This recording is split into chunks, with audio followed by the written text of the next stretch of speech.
अस्सलाम वालेकुम नाज़रीन, माया सनागुल तानिसरियाहो न्यू बहरान न्यू सुरकयूता खबरन डा खबर शामिल के पिया टनो आदम रिपोर्ट जाहिद हुसैन केडियो जी टनो आदम पुलिस अरबाब राजपूत वटा चोरी थे लखे रुपयन जा सोना जेवर हथ करे वरता।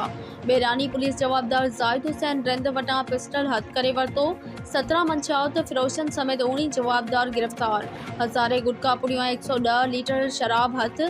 सांगड़ तफसील मूजब SSP सांगड़ गुलाम नबी केरियो जी हिदायतन ते मंशावत फिरोशन खिलाफ वड्डियों ऐं कामयाब कार्रवाइयों जारी आहिनि। उन सिलसिले में SHO टनो आदम न्याज़ हुसैन चोरी के केस में मुलविस जवाबदार अरबाब राजपूत वटां चोरी थे लखे रुपयन जा सोना जेवर जिनमें चैन वालियूं मुंडी वगैरह हथ करे वरतियूं आहिनि।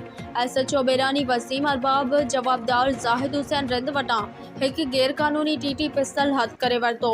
उनके अलावा SHO जोल खादिम हुसैन, SHO खिप्रो शरीफ जमाली, SHO चोटियारियों गुलाम मोहम्मद, SHO सरहाड़ी रहम हुसैन, SHO पीरमल मोहम्मद इसाक संग्रासी, SHO शाहपुर चाकर मोहम्मद यूसुफ, मंशावत फिरोज जोहेब, खैर मोहम्मद चन्ना, उमर राजपूत, मौलाई खास के लिए मोहम्मद रमजान, मुबारक अली बोसार ऐं बेन खां 4180 गुटका पुड़ियों 110 लीटर शराब हथ करे वरतो आहे।